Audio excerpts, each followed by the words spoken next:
حضرت عائشہ صدیقہ رضی اللہ تعالی عنہا سے کسی نے پوچھا تھا صحابہ کرام علیہم رضوان میں سے کہ اماں جی نبی پاک کے اخلاق کس طرح کے تھے؟ تو فرمانے لگی قرآن مجید ہی رسول پاک کے اخلاق ہیں۔ اور پھر حضرت عائشہ صدیقہ رضی اللہ تعالی عنہ اس شخص سے کہنے لگیں چاہے تو سورہ مومنون پڑھ لو۔ تو انہوں نے یہ ابتدائی آیات سورہ مومنون کی جب تلاوت کی تو حضرت عائشہ فرمانے لگی یہی تو میرے نبی پاک کے اخلاق ہیں، اور یہی وہ آیات ہیں جن میں اللہ تبارک و تعالیٰ نے بندہ مومن سے تقاضا کیا ہے کہ اگر وہ جنت کا وارث بننا چاہتا ہے، جنت وہ جگہ ہے جہاں رسول کریم علیہ السلام کا قرب بھی ملے گا اور رب کریم کی زیارت بھی نصیب ہوگی، وہ مقام فلاح، وہ مقام کامیابی، وہ مقام جہاں اللہ تعالیٰ اپنے بندوں پر اپنی رضا نازل فرمائے گا، اس مقام کا نام مقام جنت ہے۔ تو اس سورہ مبارکہ کی ابتدائی آیات کے اندر اللہ تبارک و تعالیٰ نے ان صفات کا تذکرہ فرمایا ہے کہ اگر وہ صفات ہم اپنے اندر پیدا کرنے میں کامیاب ہو جائیں، معنی یہ ہے کہ ہمیں اللہ تبارک و تعالیٰ نے جنت کا وارث بنا دیا ہے۔ بڑے غور کے ساتھ سورہ مومنون کی ان ابتدائی آیات پر غور کرنا چاہیے۔ رب فرماتا ہے قد افلح المؤمنون، تحقیق مومن کامیاب ہو گئے۔ کون سے مومن؟ الذین هم فی صلاتہم خاشعون، وہ جو اپنی نمازوں میں گڑ گڑانے والے ہیں، خشوع کے ساتھ، عاجزی کے ساتھ، انکساری کے ساتھ، ذوق کے ساتھ نماز پڑھنے والے ہیں۔ والذین هم عن اللغو معرضون، اور وہ جو بیہودہ باتوں سے منہ پھیرنے والے ہیں، لغویات سے اپنا رخ پھیرنے والے سنجیدہ لوگ۔ پھر ارشاد فرمایا والذین هم للزکاۃ فاعلون، جو زکوٰۃ دینے کا کام کرنے والے ہیں۔ پھر فرمایا والذین هم لفروجہم حافظون، اور وہ لوگ جو اپنی شرمگاہ کی حفاظت کرنے والے، اپنی شرمگاہ کی حفاظت کرنے والے۔ الا علی ازواجہم، مگر یہ کہ اپنی بیویوں پر، او ما ملکت ایمانہم، یا اپنی شرعی باندیوں پر۔ اس زمانے میں جو لونڈی خریدی جاتی تھی اس سے بھی وطی کرنا جائز تھا، اگرچہ اب لونڈیاں موجود نہیں ہیں تو یہ فعل بھی موجود نہیں، سوائے اپنی بیویوں پر یا شرعی باندیوں پر۔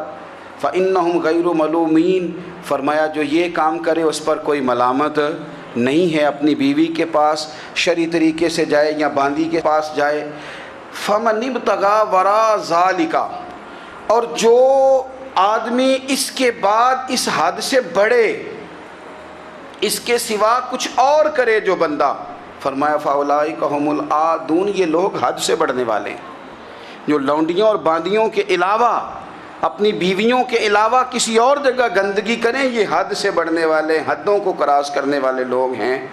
پھر ارشاد فرمایا والذین هم لاماناتہم وعہدہم راعون، اور وہ جو اپنی امانتوں اور اپنے وعدوں کی رعایت کرتے ہیں، امانتیں ادا کرتے ہیں، وعدے پورے کرتے ہیں۔ اور وہ لوگ جو اپنی نمازوں کی حفاظت کرنے والے ہیں، جن میں یہ خوبیاں آ گئیں، میرا رب فرماتا ہے نماز میں خشوع وضو حاصل ہو گیا، فضولیات سے بچ گئے، زکوٰۃ ادا کرنے والے بن گئے، شرمگاہ کی حفاظت کرنے والے بن گئے، امانتیں عہد پورے کرنے والے بن گئے، اپنی نمازوں کے محافظ ہو گئے۔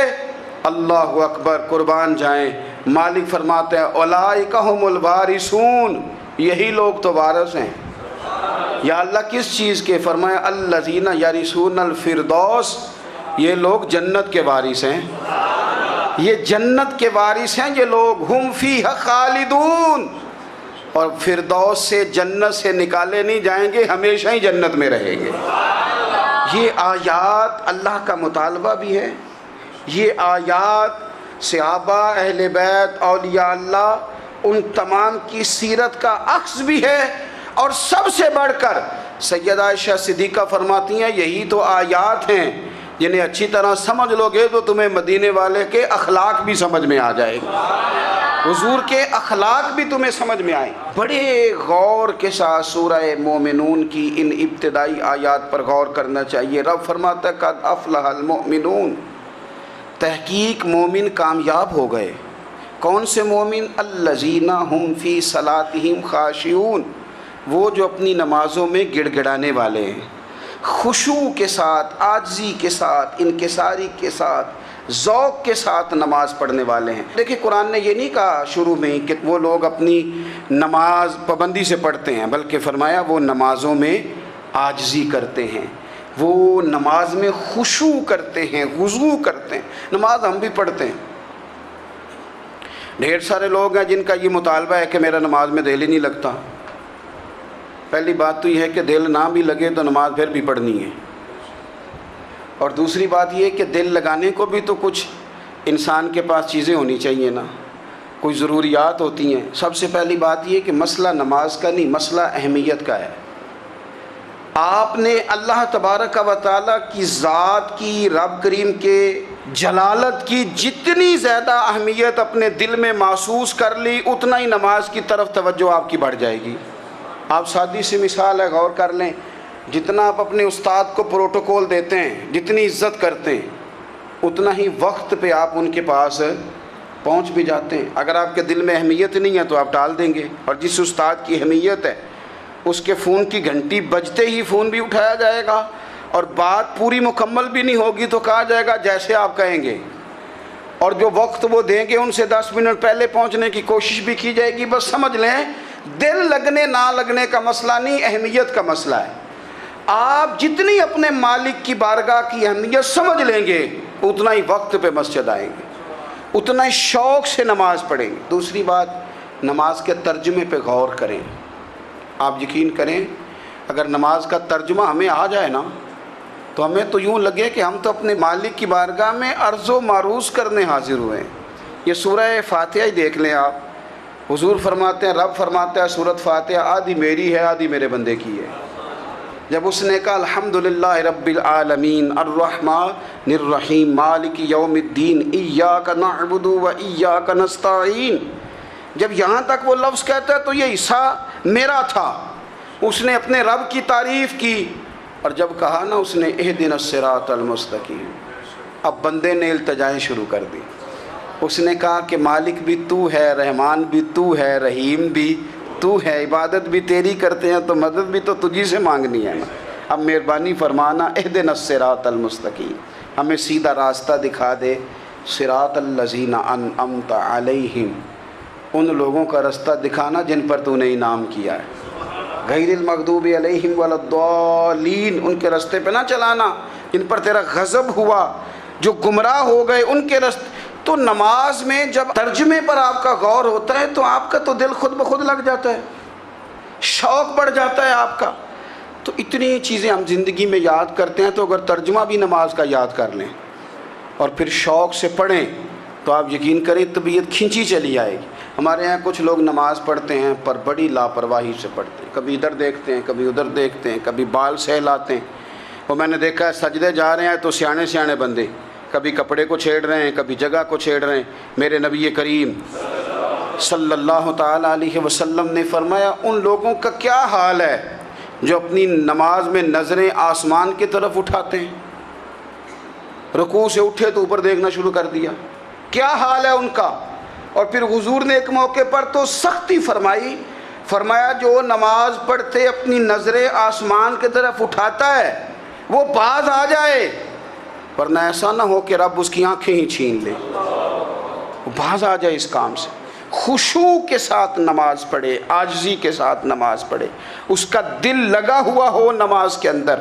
میرے نبی پاک صلی اللہ تعالیٰ علیہ وآلہ وسلم کے غلام حضرت انس بن مالک رضی اللہ تعالیٰ عنہ فرماتے ہیں کہ رسول پاک صلی اللہ علیہ وسلم نے مجھ سے فرمایا تھا کہ بیٹے نماز میں ادھر ادھر دیکھنے سے بچو، کیونکہ فرمایا نماز میں ادھر ادھر توجہ کرنا یہ بندے کو ہلاک کر دیتا ہے، ہلاکت ہے اس میں اگر تم نے ادھر ادھر توجہ کی۔ نماز تم مالک کی بارگاہ میں کھڑے ہو اور تم دیکھ ادھر ادھر رہے ہو۔ تو ایک تو نماز عاجزی کے ساتھ، پھر فرمایا والذین ہم عن اللغو معرضون، وہ لوگ جو فضول باتوں سے، لغویات سے اپنا منہ پھیر لیتے ہیں، فضولیات سے۔ ہمارے ہاں نا بہت سارے لوگ ایسے ہیں جو بلا وجہ ان چیزوں میں دلچسپی لیتے ہیں جو ان کے مطلب کی نہیں ہے، ان کے مطلب کی مطلب آپ کسی سے ملیں کہتے کیا حال ہے؟ ٹھیک ہے جی۔ بچوں کا کیا حال ہے؟ ٹھیک ہے۔ بچے کتنے ہیں؟ تو بھئی آپ کو جب پتہ ہی نہیں تھا کتنے ہیں تو حال کیوں پوچھا آپ نے؟ آپ کرتے کیا ہیں؟ آپ کا بڑا بھائی کیا کرتا ہے؟ چھوٹا بھائی کیا کرتا ہے؟ ابا جی کیا کرتے ہیں؟ بھئی آپ کے مطلب کی بات نہیں، آپ مطلب کی مقصد کی بات کریں، بے مقصد باتوں میں الجھنے کی ضرورت نہیں ہے۔ دیکھیں، اپنا ادارہ میں چلاتا ہوں، اپنا گھر آپ چلاتے ہیں، اپنی ڈیوٹی آپ کرتے ہیں، آپ کو زیادہ بہتر پتہ ہے کہ آپ اپنا گھر کیسے چلا رہے ہیں، مجھے زیادہ بہتر پتہ ہے کہ میں مدرسہ مسجد، مجھے زیادہ بہتر پتہ ہے اس کے اندر کون سی اصطلاح کس طرح کرنی ہے، یہ مجھ سے زیادہ بہتر کوئی بندہ جانتا نہیں۔ اب ہم کیا کرتے ہیں، جب ہم دوسرے کے کام میں مداخلت کرتے ہیں تو دو نقصان ہوتے ہیں، ایک تو اس کے ساتھ ہمارا رائے کا اختلاف ہو جاتا ہے، اور دوسرا ہمارے اپنے بہت سارے کام رہ جاتے ہیں، کیونکہ ہماری توجہ ہی دوسرے کی جانب تھی، اپنے بڑے سارے کام رہ جاتے ہیں۔ اس لیے بہت ساری ایسی چیزیں ہیں جن میں بلا وجہ کوئی مقصد نہیں۔ ہم پرانے لوگوں سے باتیں سنا کرتے تھے، ہمارے بزرگ کہا کرتے تھے جڑے پنڈ جانا نہیں، جڑے پنڈ جانا نہیں اودہ راہ پوچھنے دی کی لو۔ لغویات میں نہ الجھے، فضولیات میں نہ الجھے، یعنی ٹو میں رہنا، ٹو میں۔ آپ یقین کریں، میں نے پرسنلی طور پہ اس چیز کو محسوس کیا ہے کہ ہمارے بہت سارے اہم حقوق صرف اس لیے مس ہوتے ہیں کہ ہماری اپنے سے زیادہ توجہ سامنے والے پہ ہوتی، سامنے والے۔ میں نے دیکھا بڑے بڑے عجیب سوال اور بڑے بڑے انوکھے سوال، مطلب یہ کہ اتنی لمبی چوڑی، اور لوگوں کو بڑا پتہ ہوتا ہے یہ فلاں آدمی جو ہے اس کے بچے کتنے ہیں، وہ بیاہ کہاں پہ ہیں، کس کس علاقے میں ان کی شادیاں ہوئی ہیں۔ اتنی تفصیلات کی ہمیں ضرورت نہیں ہے، ہم سے تو ہمارے بارے میں پوچھا جائے گا، تو ہمیں اپنا معاملہ بڑا صاف ستھرا۔ دیکھیں کیا سونی بات کی مدینے والے رسول نے، قربان جائیں حضور کے جملوں پر۔ ایک شخص نے پوچھا حضور سونا اسلام کون سا ہے، خوبصورت مسلمان کون ہے؟ تو نبی پاک صلی اللہ علیہ وسلم نے فرمایا وہ خوبصورت مسلمان ہے جو بات اس کے مقصد کی نہیں، بے معنی ہے وہ بات وہ چھوڑ دے۔ بے مقصد باتوں سے الجھنا جو بندہ چھوڑ دے وہ مسلمان بڑا سونا مسلمان ہے۔ ہم کمزور اس لیے ہوتے ہیں کہ ہماری توجہ زیادہ دوسروں کی باتوں پر پڑتی ہے۔ پھر فرمایا والذین هم للزکاۃ فاعلون، وہ لوگ جو زکوٰۃ دینے کا کام کرتے ہیں، صدقات کرتے ہیں، خیرات کرتے ہیں، وہ کامیاب ہو جاتے ہیں۔ پھر فرمایا والذین هم لفروجہم حافظون، وہ جو اپنی شرمگاہ کی حفاظت کرتے ہیں۔ نوجوان میری بات پر توجہ کریں، فرمایا وہ لوگ جو اپنی شرمگاہ کی، والذین هم لفروجہم حافظون، وہ لوگ جو اپنی شرمگاہ کی حفاظت کرتے ہیں۔ حضور غوث پاک رضی اللہ تعالیٰ عنہ فرمایا کرتے تھے دو چیزیں انسان اپنی سنبھال لینا، ایک پیٹ اور ایک شرمگاہ، تو فرماتے تھے ولایت اس کے بڑی قریب آ جاتی۔ ہم نہ ان لذات میں الجھ جاتے ہیں۔ سیانے سیانے بندے روٹی کمر سیدھی کرنے کے لیے کھانی چاہیے، زبان کے ذائقے کے لیے نہیں کھانی چاہیے۔ یہ زبان کا ذائقہ لگ جائے یہ کہیں کا نہیں چھوڑتا انسان کو۔ اپنی شرمگاہ کی جو لوگ حفاظت کر لیتے ہیں، کوئی بڑے سے بڑا گناہ کرنے سے بھی بندہ کافر نہیں ہوتا، بندہ کفر کرنے سے کافر ہوتا ہے۔ گناہ بڑے سے بڑا کرنے والا بھی گناہ گار ہے، کافر نہیں۔ لیکن بعض گناہ ایسے ہیں جو جس وقت بندہ کر رہا ہوتا ہے اس وقت وہ مومن نہیں ہوتا۔ میرے نبی کریم صلی اللہ تعالیٰ علیہ وسلم نے فرمایا جب کوئی شرابی شراب پیتا ہے اس وقت مومن نہیں ہوتا، جب کوئی چور چوری کرتا ہے تو اس وقت مومن نہیں ہوتا، اور جب کوئی زانی زنا کرتا ہے تو تب وہ مومن نہیں ہوتا۔ اتنی دیر کے لیے اس کے دل سے ایمان نکال لیا جاتا ہے۔ یہ جو ہمارے لڑکے بن سنور کے نکلتے ہیں، یہ جو میک اپ کا خرچہ لڑکیوں کے برابر لڑکوں کا ہوتا جا رہا ہے، یہ جو لڑکے بھی رات کو چہرے پر کریم لگا کر کے سوتے ہیں، یہ بتا سکتے ہیں کہ مقاصد کیا ہے؟ بتا سکتے ہیں؟ یعنی بچے بھی بغیر شیمپو کے بال نہیں دھوتے، مثلا کیا کرنا ہے آپ نے اس کا؟ بڑی بڑی قیمتی چیزیں جو ہیں وہ آپ نے رکھی ہوئی ہیں، مقصد کیا ہے؟ یہ جو ہمارے بچے بن سنور کے نکل رہے ہیں تو کیا دعوت دے رہے ہیں سوسائٹی کو؟ شارٹ نکرے پہن کے جو نکلے ہوئے ہیں اریاں لباس پہن کے نکلے ہوئے. اقبال نے کہا تھا دیار مشرق ہوس میں غلطاں، شباب اریاں شراب اسیاں، جسے بھی دیکھو غری کے اسیاں. ہم ایسی تہذیب کیا کریں گے؟ شباب اریاں، تم نے اپنی جوانی ننگی کر ڈالی ہے ساری معاذ اللہ. کن مقاصد کے لیے میں وہ اعداد و شمار بتا نہیں سکتا. ہمارے ہاں گاند سستا ہو گیا ہے، لوگوں نے گناہ تک پہنچنا آسان بنا دیا ہے. آپ دیکھ لیں گندگی دروازے پہ اور گند موبائل میں. کیسے بچائیں ان بچوں کو؟ کیا کریں؟ کلیجے پھٹتے ہیں. کبھی باتیں سوچتے ہیں تو سوچتے ہیں آنے والی نسل کو کہاں لے جائیں، کہاں چھپائیں، کیا ایسا کریں کہ یہ بچ جائیں. خدا را قربان جائیں حضرت عثمان غنی پر. مصنف ابن ابی شیبہ میں صحابہ فرماتے ہیں حضرت عثمان غنی نا بڑے مالدار تھے. مال آتا ہے تو لوگ عیاش نہیں ہو جاتے، مال آتا ہے تو لوگوں کی خواہشات بہت بڑھ نہیں جاتی. بڑے مالدار تھے، مالدار بھی تھے اور سونے بھی بڑے تھے. حضرت اسامہ بن زید کہتے ہیں میں نے زندگی میں اتنا سونا بندہ نہیں دیکھا جتنے حضرت عثمان غنی خوبصورت تھے.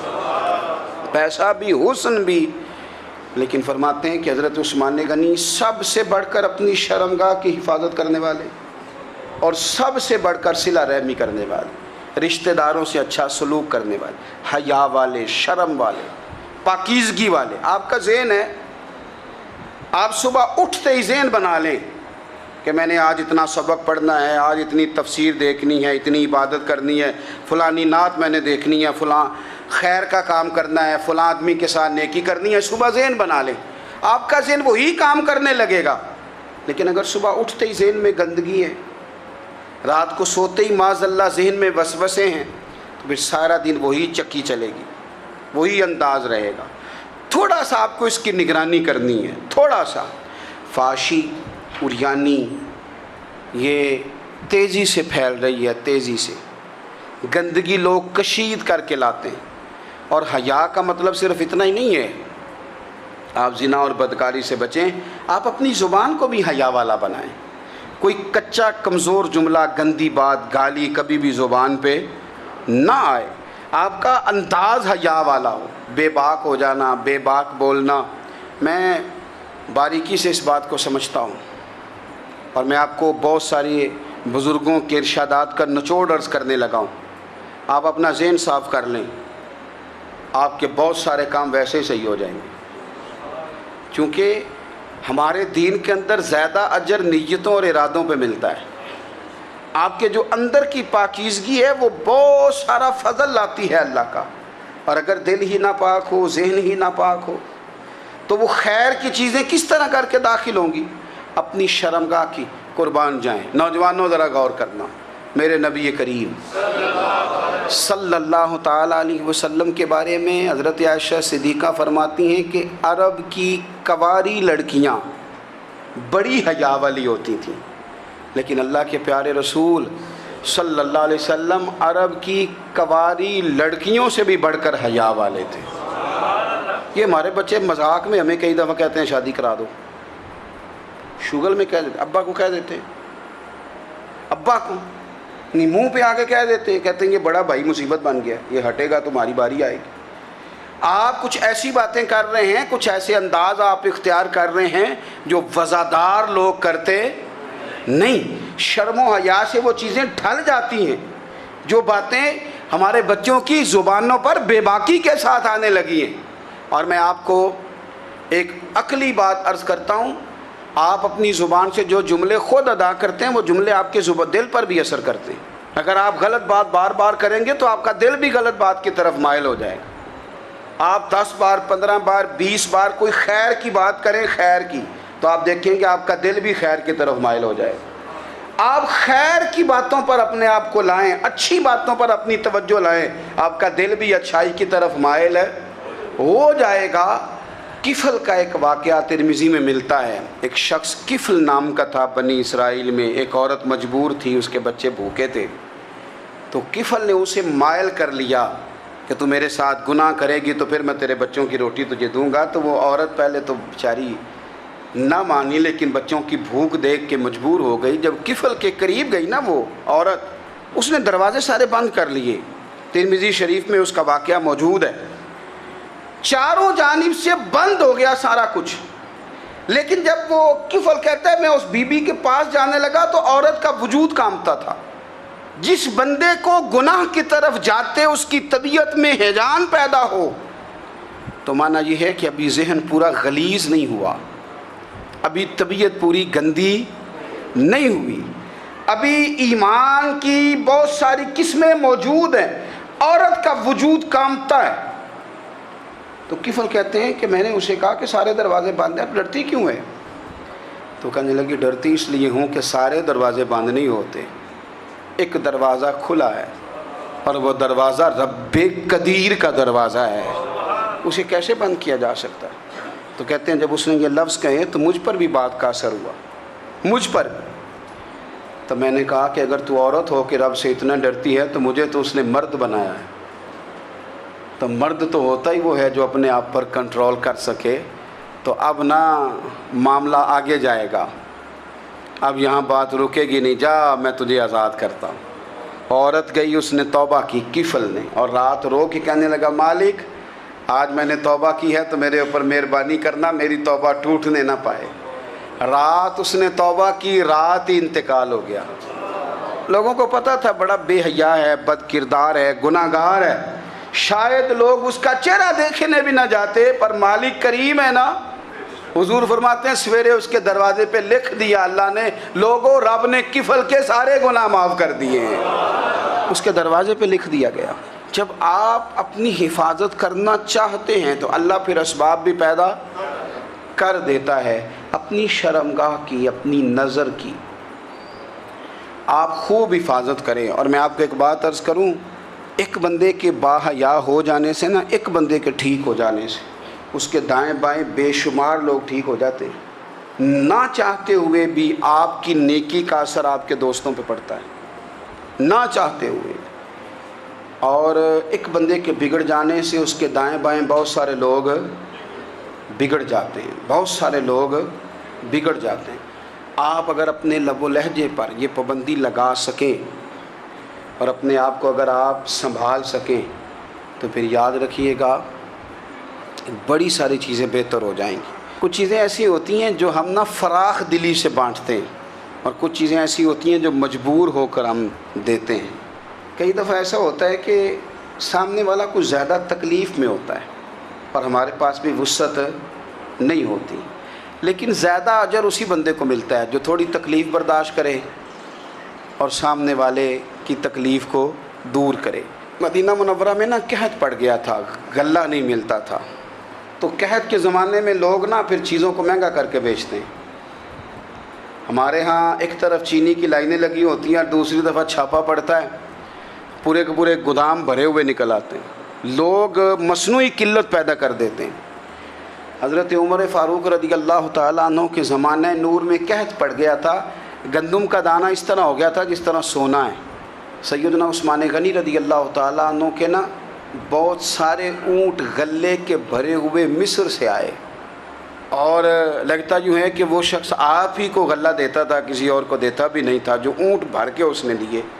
تو مدینہ منورہ کے اندر جب وہ مال پہنچا نا, آپ کو بتانا یہ چاہ رہا ہوں کہ ساری تجارت بندوں سے نہیں کرنی چاہیے, کچھ اللہ سے بھی کرنی چاہیے. رب سے جو بندہ تجارت کرتا ہے وہ بڑا کامیاب ہوتا ہے.